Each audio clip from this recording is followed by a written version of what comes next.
The My Comic Shop History Patreon page is live and needs your support.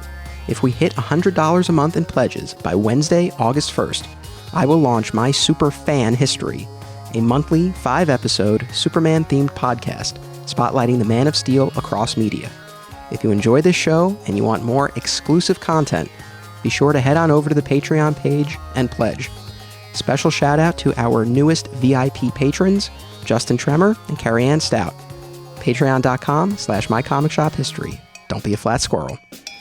Welcome to Beyond My Comic Shop. I am your host, Anthony Desiato. Our convention-themed season is taking a break for the summer. In its place is a 4-part miniseries, Buying Books with Ben. My guest for all 4 episodes is Zapp Comics co-owner Ben Lichtenstein.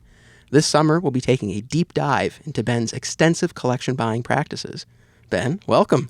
Thank you for coming, and thanks for having me on the podcast again. I'm so excited to have you back. That's right, it's welcome back. You were on the show. You were on My Comic Shop History last season. I have to tell you, that was the highest rated episode of the season and one of the highest rated episodes of the entire series. That is really funny. Well, great. I'm not sure why, but well, I think it speaks to a couple of things. For one, you guys were great about sharing the episode and getting the word out. Sure. Other stores were as well, but you guys really, really got it out there, and that was a huge help, and I appreciate that. Yeah, Corey does a great job with the social media, really sharing. That's true. Good. And then I have to tell you, both online and in person with people I've spoken to, a lot of great feedback. People were really interested to hear about you, your store, and again, the collection buying, which is why I'm back to do this. Very cool. Well, you know, people, even people that are not into comics at all, when I meet random people, through my kids or my neighborhood, people are very interested. They're fascinated by this, because they watch American Pickers and Pawn Stars, and they're fascinated by this whole thing where I go in someone's house and I'm looking at their old stuff, and how people have a fascination with it, especially now more than ever with all these reality shows. So it's cool. Yeah, absolutely. And I think, to the extent that you do this, not a lot of other comic shops are in a position to do it the way you do. I mean, you're traveling across the country in terms of the quantity of books and the prices. I mean, again, just not a lot of stores are in that position. So it's really interesting. I mean, sometimes it could be, over 100 long boxes and tens of thousands of dollars for one collection that you're buying. I mean, that's pretty remarkable. Yeah, it's definitely something I've built up. Like I mentioned in the original podcast, it's something that I love doing. So, it's just like almost any livelihood. When you love doing something, you're going to probably put your best effort into it. And that's my favorite part of the business. So I don't mind like these long drives. And, it could be a real schlep. You're loading a truck. And for instance, last week, we bought a nice collection. It was a guy down in South Jersey. He had 130 plus long boxes, 1960s and up. And he called all the stores down there, and they were sort of interested, but really it's actually hard to absorb all that and process all that unless you have a whole team of people. But, I went in there. I kind of did my math with the calculations like I do. I have, my little formulas and blah, blah, blah. And I came up with one number, and then I said, well, I know he's really shopping this thing around. So I just I added like $5,000 to it, because I just wanted just to get it, seal it up. I don't want to get into a bidding war. And that's actually what I'm working on right now. And it's a lot of fun. And, you go there, and it's always a pain when it's in a basement. I always dread when they're in a basement, because you can imagine stairs and long boxes and narrow hallways, and that's always not fun. But it's a great collection. There's tons of key books, and so the point is, it's a lot of work actually. But the fact that I love it makes it quite easy, and that one sticks out because I literally just a few days ago bought that. Right. Yeah, I mean, loving what you do can make all the difference. And it's fun. I mean, since we spoke the first time, I've, really been keeping a close eye on, the Zapp Facebook page and other social media. And so I see these photos of you in front of the van laying on top of long boxes. I think that was one that I saw recently. Yeah, was that you, or did someone kind of coax you into doing that? That was a silly thing. My employee, Nick, who's a real clown, says, let's be really silly here, and he said, I want you to pose like a supermodel, and I was, at the time, I was kind of overtired. I I hadn't been sleeping well, and we had just loaded up a big truck, and I went along with it. Usually I'm really careful about not looking foolish, but I thought that was a lot of fun, actually, lying on a bed of long boxes. It made for a great photo. Yeah. Yeah, I mean, the travel piece, that's a huge component of this. So that's why I was really excited to come back here and to be able to do these 4 episodes with you, because there was a lot that we touched on the first time around. But now, having 4 episodes, we can really take our time and unpack some of those moments and get a little bit deeper. So I think this will be a lot of fun. Mm-hmm. Before we really dive in, I have to congratulate you on 25 years of Zapp Comics. Oh, thank you. I'm pretty... I don't really pat myself on the back much, but I'm pretty proud of myself that I made it 25 years. And where the store right now is really on really strong footing right now. We're in great shape. The strong's healthy, in spite of, as you probably know, sales on new comics are challenging right now, a challenge right now, especially with Marvel in particular. So the fact that we're in pretty strong footing, I really give my back issue buying almost all the credit for that, because besides trying to have a tight rein on the whole business, the back issue market has been really strong, and in spite of the weakness in new comic sales, back issues are great. So that's allowed me to really thrive, and I'll tell you the truth, I feel very lucky that I've been able to do this for a living for 25 years. I've been able to feed my family and have a house and all that good stuff, doing something that's generally pretty fun. Yeah, that's the thing. Something that I was struck by, and I think listeners too, going back to the response to the first episode, in talking to all the retailers as I did last season, you hear a lot of the struggles and the challenges. And obviously we touched on that in our episode as well. But what I heard and what I think listeners heard, you've been able to do this and achieve a certain degree of success that you don't often see at a comic shop, or you don't hear about it at least. So it's very encouraging. It's terrific. Yeah, I think it's definitely possible. I think that, just like almost every small business, whether it's a restaurant, clothing store, whatever it is, most small businesses, I don't know the exact failure rate. It's pretty high. And so, but it's definitely possible. I know, quite a few comic book sellers that make a good living at this and are doing fine. But obviously the majority aren't. And that's both, it's just the nature of small business, and it's the nature of, they're often run by fanboys. They may be really passionate about comics, but not passionate about, selling them or buying and selling them. So yeah, the fact I made it, I'm like really relieved. I'll be honest. It's good. It's no small feat. Again, alternate realities tapped out at 23 years. We were so close. Close to that 25-year mark. Yep. Oh, was that his? It was 23 years, huh? The store closed, I think, exactly a week or 2 weeks after the 23rd anniversary. So, wow. What a way to go. What a way to go off into the sunset. That's funny. Yeah. So, all right. Well, so again, with these episodes, we're going to go beyond the comic shop. So I want to go back to your secret origin as a fan and then as a buyer and seller of collections. And like I said, we got into, I think, some of the highlights the last time around, but I kind of want to just go through it again and, maybe go a little bit deeper. I have some follow-up questions. I re-listened to our first episode in preparation of this. And there were a couple of things I'm like, I got to ask him about that this time. Sure. Great. So I know you mentioned that you were 7 years old. You went with your dad to work. Right. What did he do? My father was an engineer. He worked on his main career was working for a rocket engine. It was a defense contractor, and he was pretty high level engineering stuff. And he also taught engineering. Then he went. He left that to. This is pretty weird. He wanted to go into business for himself, and he was very intelligent. My father, he was really smart, but he decided to go into business for himself. So they designed a new kind of submarine, and they were going to design this new type of submersible equipment to go really deep ocean diving.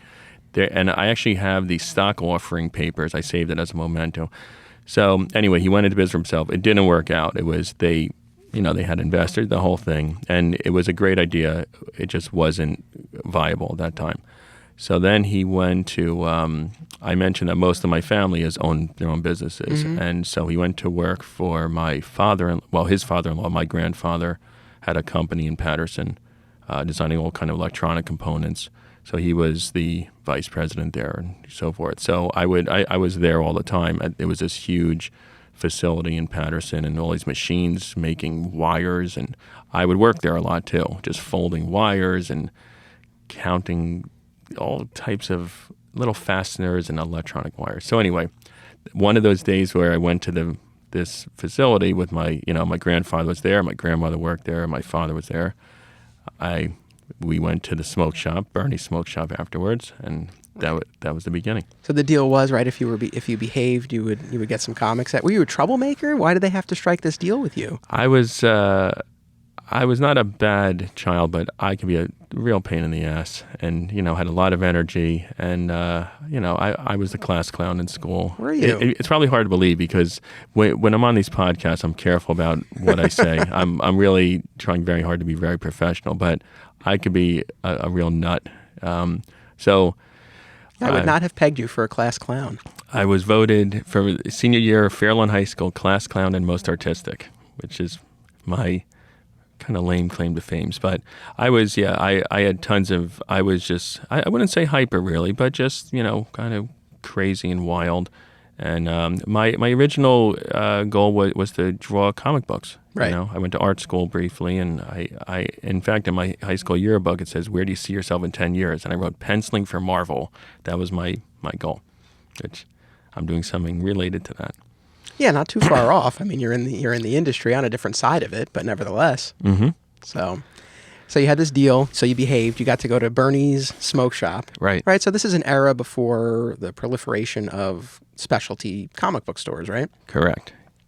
And Bernie's smoke shop, it's funny, in listening to the episode, there were a number of points when you were talking about your history as a fan and as a collector that you described moments as magical. Yeah. It came up a few times, and I think that was one of them where you went into the smoke shop, you talked about how the smell, that tobacco smell, still does something for you. Definitely. There's two sensory things. The pipe tobacco smell and the sound of a creaking wire spinner rack. That sound, I still love that sound. In fact, we have in the store right now the other day, some random guy, I think he's like a junk picker, I don't know, he had a spinner rack and he came in, and at first I didn't want it because I actually, which we could talk about later, I actually have like 10 spinner racks in my warehouse because I had bought out a store in Long Island, and we'll go into that later. But this guy randomly comes in, and I didn't even really want it. They usually go for a couple $100, those spinner racks, and they're really cool. So I think I gave him $80 for it, and I still like that sound. That Yeah. I love that sound. It's just cool. Yeah, it takes you back, right? Of course. And that tobacco smell as well. Oh, yeah. Did you ever partake, or you just enjoyed the smell? No, it's funny. I absolutely abhor cigarette smoke. I like the smell of pipe tobacco. I never smoked a pipe. It didn't appeal to me. But I absolutely hate the smell of cigarette smoke. And my family growing up, my whole family smoked, and it was like a war in my house because I hated it, and now I hate it even more. But there is something about that smell I like. So you go to Bernie's smoke shop. Do you remember anything about the people there who were working there? Bernie smoke, yeah, I'll tell you. I don't know if it's Bernie himself or his workers. I don't think it was Bernie, but what he had this. Now I'm trying to figure out if it would have been Bernie's mother or grandmother, because when you're 7, anyone who's like over the age of 40 is old, right? So there was this old lady. She was really, really nasty. Just like this ain't a library kid. They're stereotypical. There was a lady there, and I remember going to the back, and at Bernie's, they weren't on spinner racks, actually. They were on kind of those waterfall shelves, I guess you'd call them. And I remember looking, and they had a terrible selection, actually. They only had like 10 different comics, but I picked out, I mentioned in our last podcast, those 2 Superman comics, which were, in hindsight, are horrible. In fact, I reread them recently. I was going through a collection, and I came across them again. And I read them, and I'm like, this is terrible. But I bought those 2, brought them home, and boom, I was hooked. And then the following week, went to work again. And the next 2 I got was an Amazing Spider-Man annual with the Hulk in Canada, which I liked a lot. I said, this is great. And then there was a Prince and the Pauper Marvel Classics comics. Liked those a lot. Then I found out a place called Jan's Lollipop. I don't know if I told you about that. You mentioned a candy store. I don't think you gave the name last time. Okay, the candy store was Jan's Lollipop, and it was right near where my grandmother lived. So when I would go to my grandmother's house, I could just ride my bike there. That was a good one because they had the spinning racks. They had more of a selection? Huge selection. And this guy Jan, he was like a Holocaust survivor, super nice guy. And it was one of those luncheonettes where there was a counter with stools and people would eat and then candy. And so I was hooked on that. Jan's what was my preferred venue for a while. And I'll tell you a funny and interesting thing, which I like the continuity of life a bit. About probably 10 or 15 years ago, this kid, he's probably about 10 years old, started shopping in my store, buying a couple new comics, and nice kid. And, then I met his parents. And his father looked a little familiar to me. His father was older than me, looked familiar. And, I didn't think of it. And then one day, the kid comes in with his grandfather.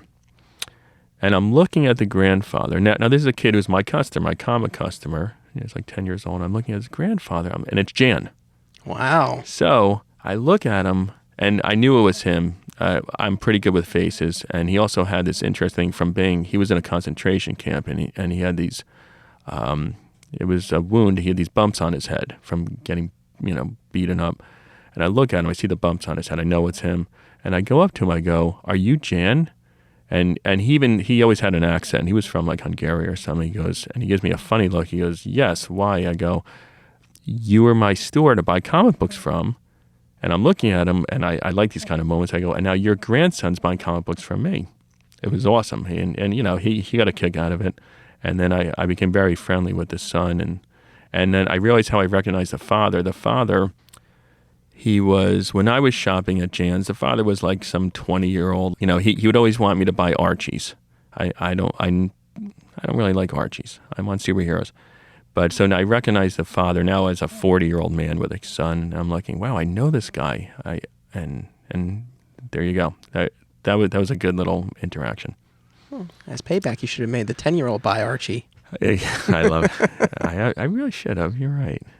Or maybe he likes Archie. Whatever he doesn't like, that's what you should have yeah, exactly. recommended. Yeah, I should have forced him to buy like Faust and Lady Death or something. That really, as far as just the continuity of life, people coming in and out, that cast of characters over a lifetime, that is really interesting. Mm-hmm. So Jan's much more wholesome than Bernie's smoke shop, it seems. Yeah, Jan's was just a pleasant place to go. He was very nice. He had a good way with kids. He was just a sweet old man. And again, I'm saying old. When I was 7, I don't know. He may have been only 50, but to me, he was old. And they had such a selection there. And then I would buy a coffee cake, like a Drake's coffee cake, and I would buy my comics, and I was a happy camper. That's not a bad routine to have. Yep. I always love hearing about stuff like that. This is a little bit of a tangent, but it was something that I did want to get to. And you mentioned having a 10-year-old customer. And I'm curious because I know, again, these back issues, and especially the higher end stuff, it's a big part of your business here and what you do. In terms of the people who, the clientele for that, are you finding it's mostly older people? Like, are there any younger people or kids even who are into that kind of stuff? There is a very small group of younger, say like age 10 to 12. There's if I had to put a percentage, like 5%, right. And you do see, what I see a lot of, unfortunately, it doesn't look like it's working out. You see a lot of fathers trying to get their kids into it. Like, we're going to start collecting Flash together. And, because fathers, especially these days, they want something to bond with their kids over, some shared hobby, and the fathers are into it. But honestly, I don't see it being, I don't see a huge amount of that, unfortunately. Yeah, I wouldn't necessarily expect that, but I was just curious. And that's something we can get into more later about, who exactly is buying this stuff. Mm-hmm. But, so you had Jan's, but just jumping back to Bernie's for a second, I know there wasn't much to choose from, so maybe there's not too much to this, but anything in particular about those Superman issues that call to you? Like, why that over the few others that were there? That's a good question. I think the only thing I would say is that the one Superman had Titano, who's a giant gorilla, right? And I loved King Kong, and I would watch even from when I was very little, every Thanksgiving. I don't know if when you were little they did this. Every Thanksgiving on Channel 11, they played all the King Kong movies. Okay. And that was a great memory. So seeing a giant gorilla on the cover, I'm sure appealed to me. And besides that, in all honesty, there was just such a sparse collection. It was slim pickings. This was the 70s, right? So was Superman the movie already out at this point? Yeah, this was. I bought my first comic books in 1977. I think the movie actually hadn't come out yet. I think the movie was 78, which I did see in the movie theater, and I thought it was excellent. I was like totally blown away by it. So the point is, I don't think I picked them out because of a movie. I think it might be before the movie. Gotcha. Speaking of the movie, they recently put out the extended television cut, the 3-hour cut of the movie that originally aired on television over 2 nights. Oh, nice. I have not watched it yet. I've been saving it. It's the first time. I mean, new footage. It's amazing. Or new to me. I would like to see that. I thought they were, for that time period, they were very well done. Yes. Superman 1 and 2. Superman 3 and 4 were, from what I remember, pretty heinous. Yeah, those were a little rough. Yeah. So from Bernie's to Jan's, and then in 1979, you lost interest. You found a new hobby. Yeah, well, in 1979, I'm laughing because it's very odd. I really got heavily into fishing. Yeah, so again, like I said, we touched on this last time, but I feel like there's more to this. It's like why not like there's anything wrong with fishing, but why that, and then why couldn't you do both? Why was it that comics took a back seat? I can't explain why I stopped reading them. I don't even know why I stopped reading them, because it wasn't really that I didn't have the money, because I would always just, it wasn't an expensive hobby, and I'd always just scrape together money somehow, and I can't explain it. It could be, the only thing I could think of is that I tend to get obsessed with things. If I get into a hobby, I go like full bore, like obsessed with it. So I have a feeling with the fishing, I just got so into that, I shut everything else out. Like I only wanted to do fishing.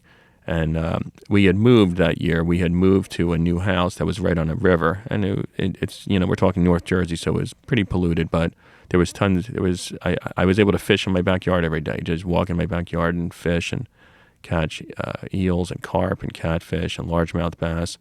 And that was really enjoyable for me. And, but it is very strange that I completely dropped comic books for like 3 years. I can't explain it. Well, that happens sometimes. And I did a whole season of this podcast about collecting and collecting behavior. And I know from my own experience and from people I've spoken to, it's difficult to sustain a high level of interest over a lifetime. I mean, it's. Yeah. I don't think it's unnatural to kind of see some ebbs and flows. Yeah, it makes sense. As far as that laser focus of yours, I mean, I think that's would you say that's what drives what you do now, as far as tracking down all these collections and everything? I mean, that's, that focus. Yeah, I'm definitely very focused on and you kind of have to, whatever kind of a career you're going to have, you're going to do better on it if you don't mind focusing on it in a really, I don't know if diligence is the right word, wrong word, but that's definitely served me well with this. Because, like I said, just one of many collections I bought in the past 2 weeks, that 130 boxes, if I viewed that as just tedium, my life would be very unpleasant, because it's a lot of work. You're processing and you're looking at them and you're figuring out, well, these I'm going to dump in the 50-cent bins. These I'm going to dump to that guy. These I got to make show books, because I do all these conventions. These I'm going to put into the $2 box. And if I didn't like it, it would be miserable. Yeah, I mean, that was something that I wanted to ask you is, how do you stay energized to track down these collections? And in certain cases, you're traveling great distances for these, you're going through, again, potentially, dozens or 100 long boxes. I mean, it's a lot. And I imagine you see a lot of the same stuff. Yeah, I do. Something funny about when you own your own business, people always, like I said, people that are not in the comic world are pretty fascinated with it, because it's something kind of off the beaten path, and it's this weird little subculture. And also, owning your own business always fascinates people. Mm-hmm. A lot of people think about it and they don't want to jump ship, and for probably good reason. It's very difficult, but I always say, well, I want to be my own boss, right? And I absorbed that from my family members, so it wasn't too intimidating. But I'll be honest with you, my number one driver, this is something I don't really talk about much, but my number one driver behind me staying hungry, and keeping the business running, is I have a major fear of failure, and I have a major fear of having to go work for someone and having to go on a job interview.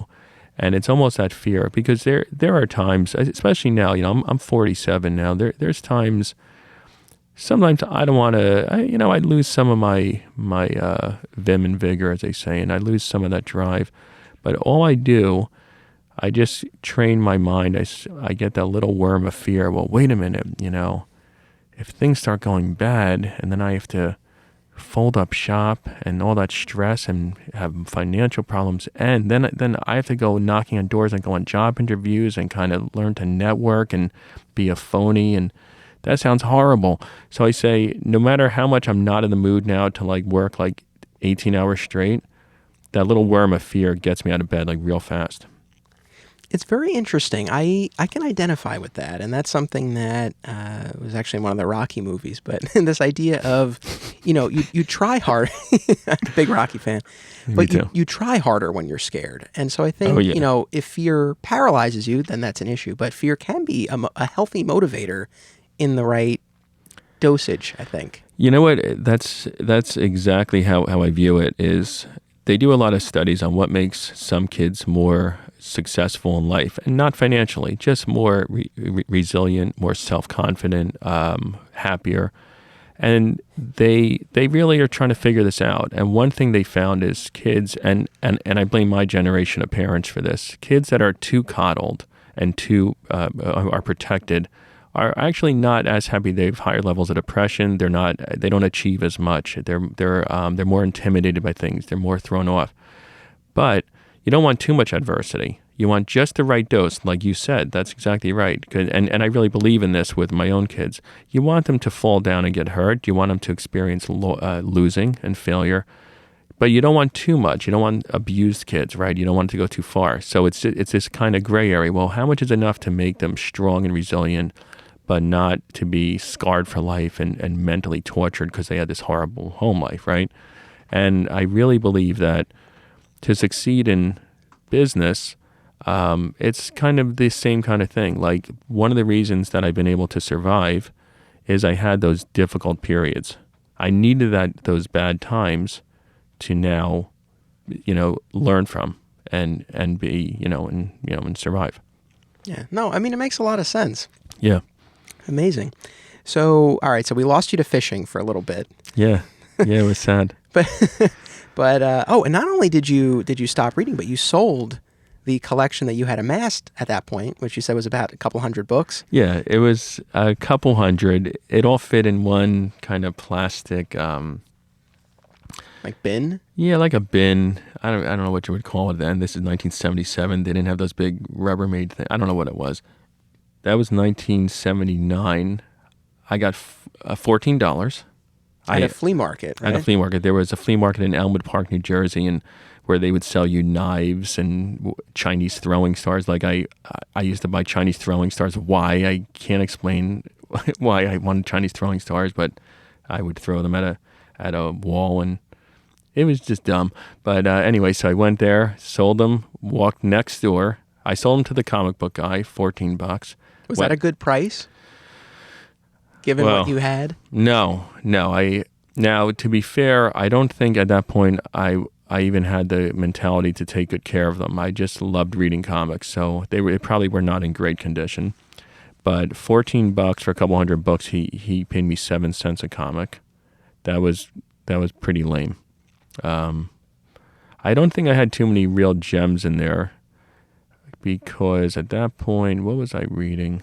Mostly more DC. Well, I read both Marvel and DC, but more at that point, more DC. But then I became a Marvel guy, and then I kind of dropped out, and then I went to camp in Maine, and that's where I got re-exposed to comics, and I got hooked hard, and then I got obsessed with comics. Yeah. So what was it? So what type of camp was it? It was the Acadian Institute of Oceanography, because I was also obsessed with.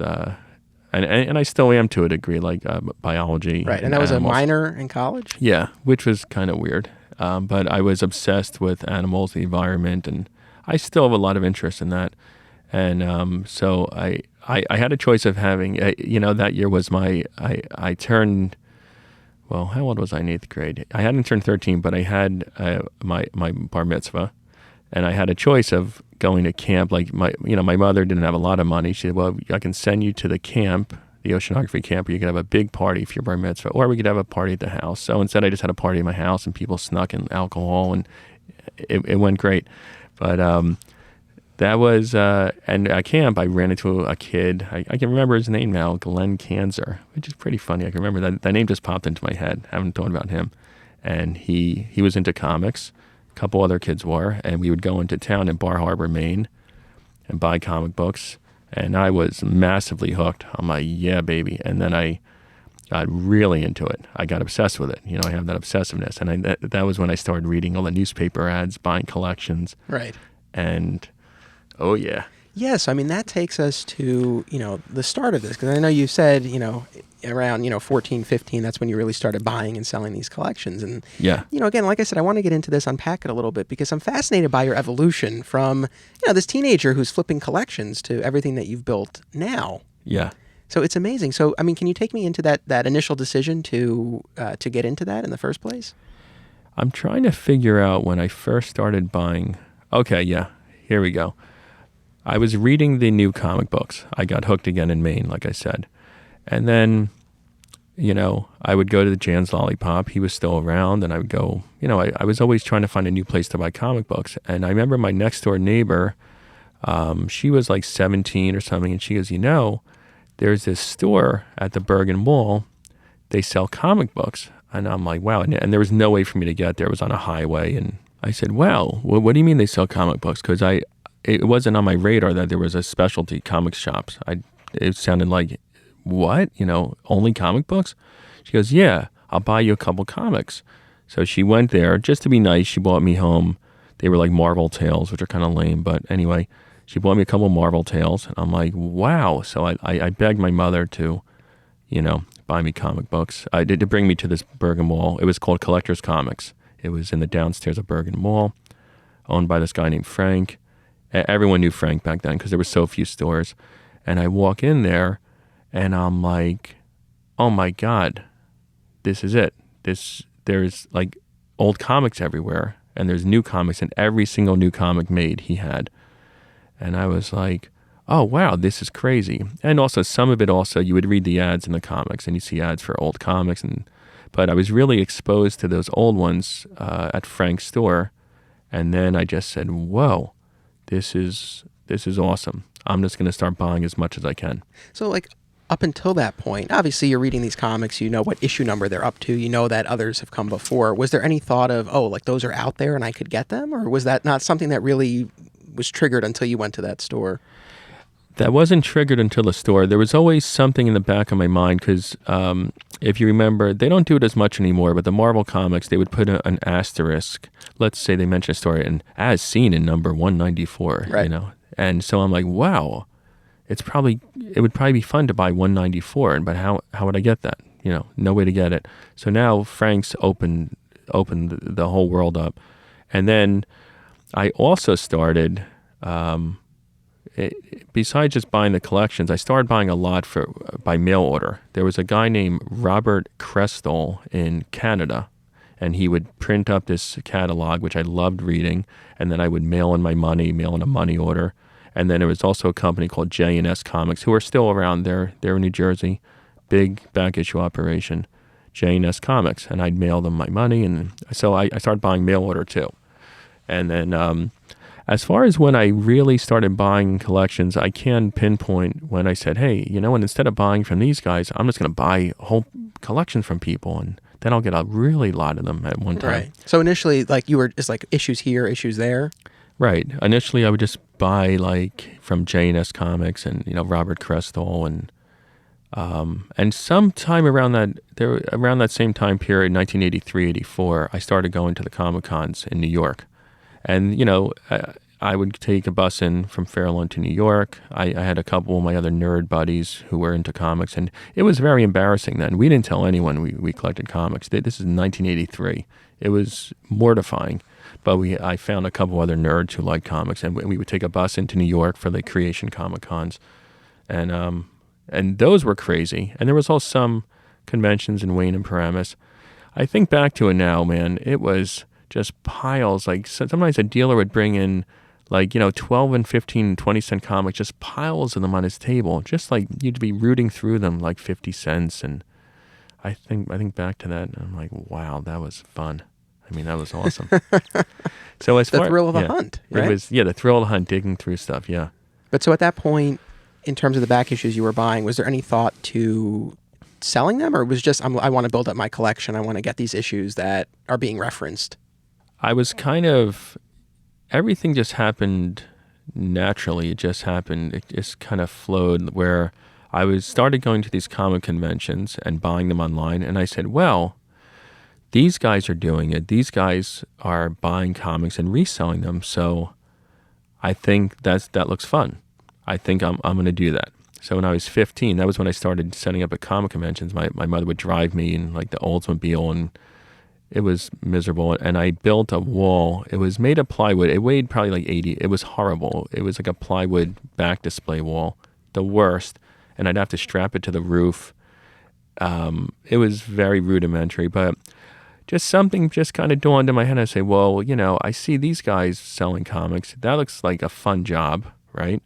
And I'm doing this. And then I started scouring like Wanad Press and like all the newspaper classifieds, and that was fun. Like right now, I'm thinking about that feeling. That was a lot more fun than it is. Like now, I still enjoy it. It's better than just having a desk job. But I'll be honest, that was when it was the most fun. Just going to someone's, knocking on their door, and then they bring you. I mentioned it on the last podcast. They bring you to the shed around back. Yeah, let's.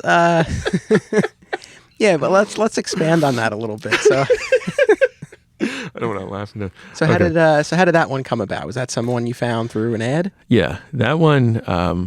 I don't remember if it was in the Wanad Press or the newspaper. I was checking everything, and I remember the guy was like rich. I think he was an alcoholic. He looked rough around the edges. He smelled like smoke. So this was someone who took out an ad saying comics for sale? Exactly. This says, they would say because back then, it's so funny when you think about how rudimentary everything was. They would charge by the word. If you took a newspaper ad, it was, 10 cents a word. So they'd say real short, 1,200 comic books, 500 OBO, meaning or best offer. And I remember calling him up. Just remember there's no email, no internet. No. So I remember calling him up, and he was in somewhere in Jersey, and my mother gave me a ride, and it was at nighttime because I guess it was a week. I don't know why I went at night instead on the weekend. It doesn't matter. And I remember knocking on his door, and he's like, and he was a pretty gross person, and he says, yeah, they're around back in the shed. Come around back, and there was like no lights in the backyard. It was kind of creepy. But, I knew my mother was in the car waiting for me in the street. So, I wasn't that worried about getting, tied up and raped or something. So we go in this shed. It was kind of gross, but he had an awesome comic collection. It was great. And he had them. This is one of the first ones. This is one of those just weird little factoids. I love gummy bags. And you say, what do you mean gummy bags? But the old comic bags, the tape would kind of melt and get gummy. And whenever you buy a collection, almost every time that I buy a collection in those yellowed comic bags with gummy tape, they usually have beautiful paper and gloss. And whenever I buy a collection, and they usually haven't been touched in a long time, so they're usually in nice shape. And this guy was like my first gummy bag collection. And excellent collection. I forget exactly what he had. It doesn't matter now. But I remember I think I paid him like $450, which was a lot of money then. That was like all my money. Because I guess I was 15 or 16. So $450 like cleaned me out. But I got a lot of books for that, and he had old stuff, like 60s and some 70s. And I remember the gummy bags, and gummy bags are a pain. If you ever had a collection with gummy bags, they're a nightmare because they're messy and the glue is melting on your fingers. But the gloss on the comics is, ooh, baby. Huh, that is very interesting. And so, all right, so you had your mom in the car. In terms of her and the rest of your family, like what was their reaction to this enterprise of yours? My mother thought it was fine. I was always either drawing or reading. I was a big reader, drawing, And she thought it was really cool. My mother always had an interest in like business, because her father was the one with the company in Patterson. She thought it was really cool that it was a business. So she thought the fact that I would be making money, and she knew I loved comic books. She thought it was just really cool. They're very supportive. And what about the danger aspect of all of this? Like when you said, hey, can you drive me to this guy's house at night and he's got a shed in back? Was she like, okay, like no problem? Or I'm trying to think if, she would probably just give me, my mother was the type who would just give you a look, like kind of roll her eyes like, what? Like, but she would go along with it. I'd say, oh, just please, it's really good. And I think he has 1960s ones. So I think you see, back then in the 70s and 80s, parents weren't quite as overprotective. And, my mother would basically tell me, don't talk to strangers, never go in someone's house, never get into a car. But basically, you're on your own. And from the age of about 7, I'd get on my bike and I'd be gone all day. And that was just the way it was. Right. And I knew not to talk to strangers, and so there wasn't too much of a fear factor. Right. So was that at that point, that was the biggest collection you bought? Probably. There was another one around the same time period. I remember we had a winter with a lot of snow, which made me happy because I shoveled snow like a maniac. Like whenever snow would come, I would be really happy, and I would just get up like 5 a.m. and just shovel like a nut and you can make a lot of money shoveling snow. Yeah, it sounds like you really hustled as a young man, and well, obviously you still do. But that is very entrepreneurial. Yeah, that was just the thing to do, that if you wanted money, I would get, some nights you go to my grandmother's house and she would, throw you $5. But in general, if you wanted money to buy like, say, comics or like whatever fishing lures, I had to earn it. And anyway, I remember there was a collection around the same time period. I found it in the Walnut Press. The guy's, he was a nice guy. He was probably maybe like 20 years old. He had a nice collection. That was probably actually even better. He had like, I don't remember the exact number, but I paid him, I think, $1,100 or $1,200, and that was an awesome collection. And again, that I regret not, putting some away. Well, I shouldn't say regret it, but that collection now would probably be like $100,000, maybe even more, $150,000. Wow, what kind of stuff was in that? There was definitely silver into bronze, but really nice stuff. And I remember he had multiples of things. It was just great collection. But so anyway, those were two big ones. And then I would always randomly just find little ones, like a box of comics for $20.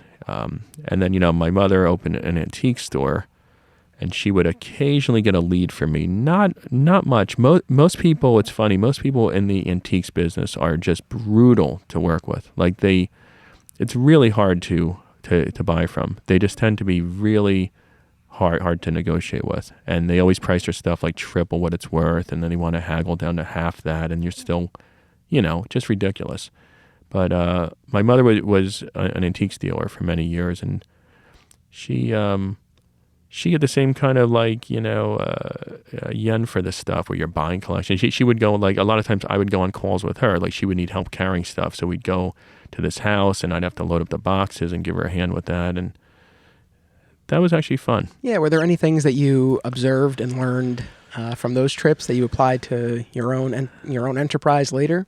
Some. I think my mother was a little too soft. Like she wasn't that hard-nosed. But I definitely noticed my mother would get a lot of stuff just because people really liked her, and they knew that she was going to be fair. They knew she had to make a profit, but she also wasn't like a real conniver and a swindler. A lot of, in every business, I guess, some people they're always out to get you. They have to win. In other words, they have to win. They have to feel that they won. So I probably picked up from my mother that aspect of my personality where, listen, I just want to give you the straight story. I don't enjoy this, like, having to have this devious master plan, this master sales strategy here. And just, people usually, not everyone, occasionally I bump heads with some people, but people usually like how I come across. I'm pretty direct. I tell like it is. I don't come across like a used car salesman.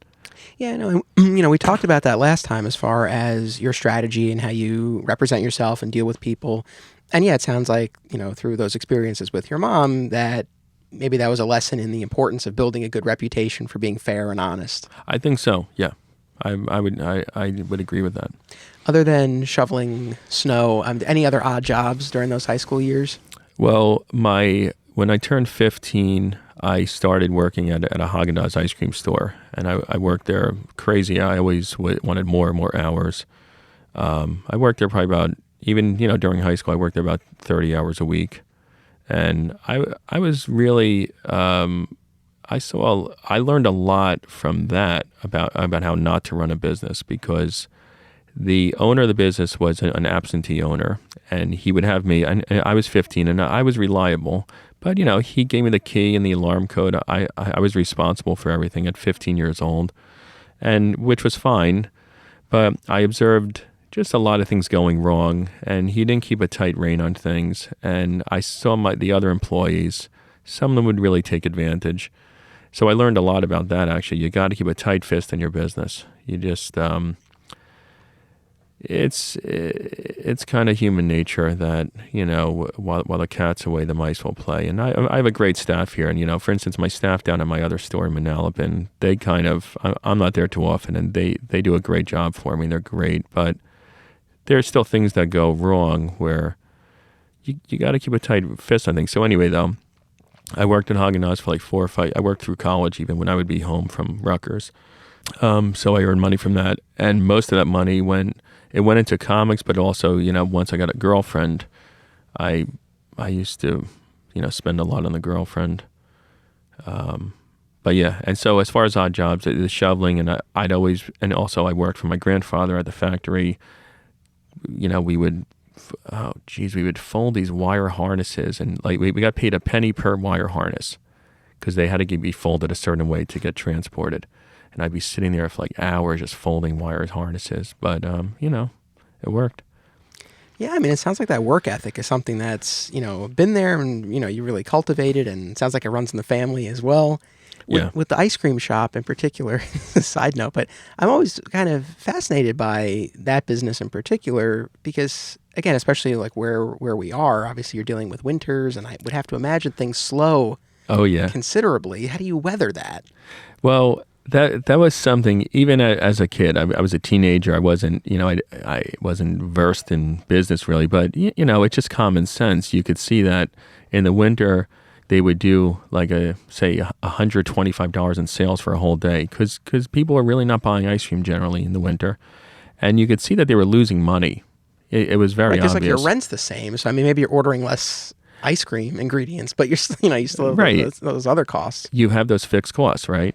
And I'll tell you, I learned a lot from working at Häagen-Dazs because I would actually, he would show me when he was ordering the supplies, ordering, the different ice creams, the milk. He would show me, he would have a guy that would clean the windows, and I would see what he paid him. That was actually, I haven't thought about that in a while, that Häagen-Dazs job, but in hindsight, that was very valuable to me because you realize he had to make all the money in the summer. So he had to be super duper busy, which he was. He was busy. They would do like, say, $3,000 on a Saturday in the summer, which is in the 80s. That was a lot of money. But then I remember I would always kind of think to myself in the winter, like, wow, he's losing so much money here because he's paying me, it was minimum wage. I remember when I got a raise from $3.25 to $3.40. That was like, yeah. Now I'm really killing it here, But he had to pay me $30 for the day, and then he had to pay for the lights beyond, and that's a bad. And I also learned, it's funny. In addition, I learned I never want to be in the food business because I saw so much waste, and so many things go wrong. You get a customer angry at you. They say there's a hair in the wet walnuts, and right. And so I learned I will never, and you got to love the food business because, on one hand, it looks like fun, like having a pub or like a bar or like a restaurant. It's really difficult. And I know someone, one of our customers, he manages a restaurant. They do very well. And I think he's about to buy it. I was talking to him about it. And he knows the business well, and he actually likes it. So I think he'll do fine. But I saw so much waste at Häagen-Dazs. It was terrible. Yeah. I guess whenever I've thought of a Häagen-Dazs or Carvel or something along those lines, I always wonder, is there not something else that they could make and sell during those winter months, like hot dogs. I mean, something like just something else. Absolutely. That makes total sense, right? Well, in the winter months, we'll sell hot stuff. Now at Häagen-Dazs, we didn't do that very much. I guess they were kind of constrained because it's a franchise. We sold hot coffee. We sold a lot of coffee there. So we would sell that, hot cocoa. I don't know if I say cocoa or chocolate. That was weird. Anyway, anyway, but you're absolutely right. To me, it seems like I have one of my good friends. He opened a few of those frozen yogurt stores. You know those stores where you pour your own frozen yogurt and they weigh it. Sure. Yeah. Oh, yeah, like a 16 handles. That's it, right? Yep. So he got into that. He opened 3 of them, and it was a similar kind of thing where in the summer really busy, and then the winter you're bleeding money, you're hemorrhaging. And he was even trying to figure out what he could sell in the winter, and he just finally got rid of them. But yeah. It's interesting hearing this from you because I think you see the building blocks of what would become Zapp Comics, and I know that we talked a lot in the previous episode about the importance of product diversification, right? Because things are going to change, and you can't rely too heavily on any one thing because again, things can turn. Yeah. And you need to have other things to fall back on. Mm-hmm. So it's just interesting to get that background. Yeah, it makes sense. Yeah, it makes. I probably. It's just funny how life is because I probably a lot of life is your subconscious, right? You're like picking up things and you forget you even learned them, but then it sticks with you. And I probably a lot of those times at Häagen-Dazs, it probably sticks with me now when like things bother me, if things are a mess or I see things are slow, and I'm like, oh, we gotta. Like, the store, overall we're in good shape, but the store is definitely slower than it was, say, 2 years ago. So now I'm like, in my mind, I'm like, well, we're going to list some more stuff on eBay, and I'm going to do a wholesale deal. In fact, when we're done here, I'm doing a deal with a guy, and I'm going to flip some books wholesale to someone and bring in money that way. So it's always on my mind that when it's slow, I start getting like really, I don't panic at all, but that motivates me. Right. Yeah. So get back into the collection buying. So, for example, that shed collection. Yeah. At that point, was that something you were buying again for your own collection, or that was bought to flip? Okay. Like, at what point did that transition happen, where it wasn't just I'm buying books because I want to enhance my collection, but that this is actually a business opportunity and you want to make some money? I think when I started to really, buy like the shed collection, we'll call that, and other collections. I think at that point, I was definitely right on the verge of, okay, I'm going to start selling these, where I'm going to go through this collection, I'm going to keep some for myself. So I don't think I had started yet, but it was on my mind that, yeah, I'm going to start setting up at that comic show, the Fred Greenberg comic show in Wayne and Paramus. And so in other words, yeah, I bought them with the intent of selling them, and I hadn't done it yet. So, and even then I was putting some away for myself, but I was building up this stock now. Right. Yeah, which was good.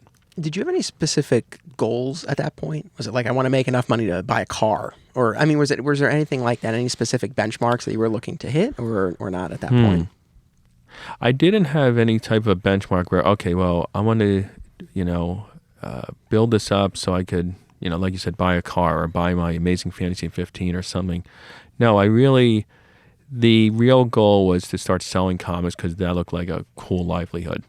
I also needed to make money just for my fun, kid, you want to go out and buy stuff with your friends and buy gum and crap like that. So I also always wanted to have money. But also, here's another thing. See, you're like dredging up all these memories. My family, we also, we didn't trade stocks a lot, but we got into occasionally buying stocks. Occasionally like Pan Am, who are long gone, Pan Am, but that was an airline. And occasionally we would, as a family, we would either get a stock tip or we would just decide to buy a stock. And I wanted to have money to buy a stock.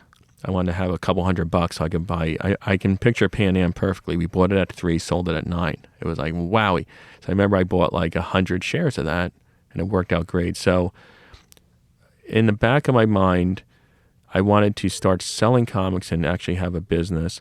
But also, I wanted to have like a bankroll. Yeah, and again, I didn't really articulate it in that way that, okay, I'm going to build a bankroll. But in my mind, that was my subconscious talking. I want to have a chunk of money to work with. And then I could, because sometimes I didn't have money and it bothered me because I wanted to buy there was another stock called CalAmp. And we bought it at 10, it went to 17. But I remember I didn't have enough money for it. And I forget what happened. I think I had to borrow money from my brother, and that annoyed me. So the point is, I always wanted to have a bankroll. But I didn't even know what the word bankroll was. I just knew I wanted to have money so I could buy stuff. Right. So I wasn't particularly saving up for like a house or a car or anything. It was just having a bankroll was important because I intuitively knew, and even to this day, like there's times where we get, we're strong right now, thank God, but there's times we get a little tighter on money, and it bothers me because you always want to have that bankroll for an opportunity. You gotta have dry powder. They call it dry powder. You gotta have it. Even just among your group of friends, whether it's the ones who shared your interest in comics or just other friends generally, I mean, were other people out there hustling like this, or were you kind of in your own category? Well, this goes beyond, again, like just having a part-time job after school. I mean, this was really another level. Yeah, I would say most kids weren't into buying and selling stuff. Although, as far as like the shoveling snow, one of my best friends who's still, I don't see him as much anymore, still my best friend. I've been friends with him for 35 years now. He and I were shoveling partners. We would go out there and shovel, and it was actually kind of fun. We would just work our tails off and make some money, and then we'd go back to his house and have hot cocoa. But no, I don't think you know what it is too. There could have been other kids that were doing it, but they weren't friends of mine. I know my group of friends that I hung around with it throughout high school. They would kind of make fun of my buying, and guys like to break balls, and I remember they would just kind of put it down just because that's what guys do. They make fun of each other, but they all worked. We were back then. Everyone worked. Everyone had part-time job. We all we didn't have parents that were just gonna throw us money. So we all worked.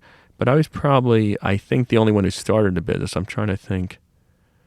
Yeah, I think I'm the only one who made his own business. Right. Yeah. At this point, again, in these teen years, you're flipping collections. You were working these shows. Yeah. Right. So again, you mentioned the Fred Greenberg ones and the Creation Cons. So it's interesting because it's very timely because this season of My Comic Shop History is focused on comic book conventions and the different players who are part of that world. Mm-hmm. And I would love to just get a little bit of a sense from you about what those shows were like, because they're, we're in an age now where there are so many comic conventions, and a lot of them, it seems like comics have taken a bit of a back seat to more of the pop culture Hollywood stuff.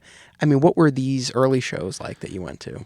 Okay. The early shows were really pure, just buying and selling comic books. There was usually maybe one artist, like for instance Joe Sinnott, the inker, Sure. like he would be set up there. So usually you'd have maybe one or two artists who would sign your stuff for free, and they would just it was very casual. But, the whole room was just people selling. It was almost, I would say, 100% comic books, almost no other merchandise. So it was really heavenly. I mean, for if you're into back issues and if you're into comics, it was just, it was usually a small ballroom at a hotel. The Fred Greenberg ones were always at like the Red Carpet Inn or the Holiday Inn, and it was just in a ballroom. There were probably about 25, 30 dealers. Everyone pretty much knew each other, although at every show there's the one or two new guys, and all the other dealers before it starts, like vultures, they pounce on their prey like a bunch of hyenas, and they just buy all the stuff that the guy made a mistake on. And of course that guy was me the first couple of times, of course. But everyone, there was a pretty much there was a nice camaraderie at the shows. Most of the dealers got along. There's always one or two guys that just were, just didn't really did their own thing. But the shows were small. They were pure buying and selling comics. You're there to buy and sell comics. And there was no one dressed up. I can't remember anyone ever doing any cosplay. It was actually a lot of fun. Like the guy that I think I talked about this in the original podcast. The guy that I always kind of, in my mind, well, in hindsight, I mean, now I know it was not the right role model, but there was a guy who owned Steve's Comic Relief, super nice guy, great personality. He had this big shock of white hair, and he had 7 stores, and he had his own bags, and it had the addresses of all 7 stores. I said, wow, I said. And then he would set up at the shows too, and he would sell. That's where I always got my supplies from, my long boxes. And he was a nice guy. And I said, wow, I mean, this guy has 7 stores. This is sick. And I would do the math. I was pretty good at math. I'm like, wow, even if he makes just, each store gives him $20,000 in profit, which wasn't unreasonable. This guy's making $140,000, and he has comic stores. I said, wow, if I could be Steve's Comic Relief, I would be, in heaven. Because basically my goal at that point was I really wanted to draw comic books, but I definitely decided not that I wasn't good enough, or sell comic books. I thought that was like the coolest thing. Now, in hindsight, Steve's was, he's a really nice guy, but Steve's was kind of maybe not managed well. And, I think he lost all his stores. They went belly up, and he had to sell them off. Or I don't even know the ownership structure, because there still is Steve's Comic Relief. There's a few exist, like 2 or 3, but I think other people own them. But so those shows were a really good way. I learned a lot about how to be a dealer at those shows. I want to jump back to that in a second, but do you miss that style of show? Because I know you still go to a lot of comic conventions. Do you have a preference? Oh God, my favorite shows to do right now, just because they're fairly low stress and they're just pure, almost not pure, but almost pure comic shows, are like the John Paul show in Clifton, New Jersey. I love that show. I know almost everyone there. Everyone gets along, and it's really almost all like that 1980s style old school comic show. And then there's a show I do in Schnucksville, Pennsylvania. I just did it last weekend, similar to Clifton. You go there, everyone's friendly, mostly just back issue buyers, and they had a costume contest, which is cool. Which I actually like that stuff too. It's actually a lot of fun. It's a fascinating world, the whole cosplay side of it. It is, and it's huge. It's so big now, and some of the costumes are amazing. So I definitely, if I could have my druthers, or whatever the term is, I prefer those old school shows. That is what I like. I like back issues, and I like just digging in boxes and guys coming up and just making a pile of $3 books and talking about how they love Bronze Age, and I love it. As far as the educational aspect of those shows, so yes, what were the lessons that you took away about being a dealer from those experiences? Oh yeah, well, one thing I learned there was there's certain types of dealers. And some of them are going to do everything right. When I say everything right, they're just going to put on a nice display. They're going to be friendly and personable. They're not going to play these games with people. And then there was other dealers that were really shady, really shifty. And there wasn't a lot of those, but there was some there. So you got to learn, well, I'm going to have my guard up around this guy. This guy's shady. I really learned the guys that are shady, I learned not to even try to win with them or try to do any business with them, which I've kind of stuck to that throughout my life. Once you know how a certain person, how their mindset is and how their approach to things are, you want to not engage. That has actually served me pretty well, not just in comics, but in life. Once you realize someone's just trouble, it's in their nature, they're stuck in these habits, they're probably not going to change, I hate to say it. I don't engage with them. So I learned just to avoid certain people, not even try to make it work. Okay, let's make it work. Because usually it's just stress and aggravation, and it's not going to work. And I also learned that the guys that did the best were constantly running around trying to buy stuff. The guys that always had good material and new material, they weren't lazy. They were constantly on the prowl. They were looking at everyone's stuff. They were looking... And the guys that kind of won me over were, they were as straightforward with me as possible, meaning they'd always spend some money with me, and they wouldn't really squeeze me too hard. Everyone at a show, everyone likes to haggle a little bit. But I always just noticed that if you really want to do well in back issues, at least, you have to constantly be on the prowl, getting fresh stuff. And always just turning over stuff and move it and get fresh stuff. The guys that would be kind of sitting behind their table, who had a messy setup and had the same stale books every show, they weren't doing well, and they were lazy. Or, I hate to say lazy, or they just, I don't know, they just didn't even realize that they should be out there, hustling. But that stuck with me, that you always got to be constantly on the prowl. Yeah, and I know you buy very aggressively. Yeah. So it's funny because a lot of these things, they seem obvious or common sense, right? Like you want to have a neat display, you want to have new product for people to look through. But I know it's not a lesson that always lands with people, but it was great that you were able to make those observations and then put that into practice. Yeah. I mean, how successful were you at those shows? Were they good for you? I was definitely a real rookie. So what I did wrong at those shows was I would focus only on price, meaning I always want to have the cheapest prices and just turn them over. Now the thing I did wrong there was, which I've eventually it's taken me years and years to adapt out of that, but I always want to just have a fair price, not have a lot of haggling. I never enjoyed haggling. I would do it because I had to, but I don't like it. So my main things I did wrong was I would sell stuff too cheap, and I left too much money on the table. So I'll give you some numbers. At a typical show like a Fred Greenberg, I think the tables are about $35 or $40. And I would usually do about $250 or $300. Sometimes if I had I lucked out, I had a new collection, I would do like $500. So it was fine. It made a profit. But in hindsight, and as I learned over time, I was letting stuff go too cheap. Like I'd be selling stuff at $1 that I really should have gotten the $2 for. I would sell something for $10 that I should have gotten $15 or $20 for. Because, I would watch the dealers, and that's how you learn. You watch the dealers buy it for me for $10, and I see it on his wall at $20. And I'm like, well, is that guy just overpriced, or was I too cheap? I was too cheap a lot of times. Right. Did you find people weren't even haggling with you? Or they just like, okay, that's I'll take it? and well, did that make you think, oh, maybe I should have had it higher? Well, whenever you give a price, and it's on the buying side also, let's say I make someone an offer, and they go, let's say, okay, okay, it's about a 9.4, I'll give you $200, and they go, wow, that was way more than I wanted. And then you get that little pit in your stomach. You're like, oh, whoops.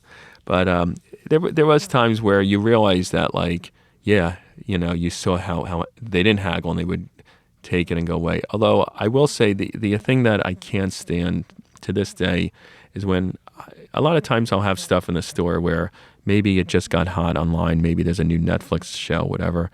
So I have something priced at $5 and it just hit eBay at $25 because they announced that character. And I hate it when the guys, they don't do it much, but I hate when the guys, they know they're getting a great deal. They're getting it for $5, but then they still haggle. I call that, being cute. There's a dealer, Bob Storms, and he has a good term for it. It's when someone knows they're getting a phenomenal deal, just be happy, shut up, and buy it. Because often, by the time they start haggling, your radar's up, and you say, well, wait a minute, and then you realize that, it's worth, double even what you have it for. And then I don't lose sleep over it, but it irritates me. I say, dude, you're already getting a very fair price, and it's half the price what they're going for now, and you're going to still try and squeeze me for more? And then I have a saying here in the store. I don't do it to the customer, but after they leave, I look at Corey and I say, go away, which is my way of saying, you are a waste of my time. And I really get annoyed at those people that if someone has something that's such let's say someone brings in a House of Secrets 92 and they have it sticker price at $100. They said, okay, my sticker price, and I know it's worth $300. I'm not going to try and get it for $80. I'm saying it's a great price. I'll give you $100. Right. It just irks me. But anyway. Well, we won't say go away to our listeners, but we will say to be continued, as we will take a pause on our conversation here. We'll resume in 2 weeks with the next installment of Buying Books with Ben. Ben, thank you very much for being part of this mini-series. It's my pleasure. Thank you to everyone for listening. Be sure to come back in 2 weeks for part 2. And until then, just keep punching. Buying Books with Ben will be back in 2 weeks, but you don't have to wait 2 weeks for fresh Flat Squirrel content. head on over to the Patreon page for the exclusive after show. My guest for this episode and the next 3 episodes is none other than former Alternate Realities owner Steve Odo. It's the after show with SCO, only on Patreon.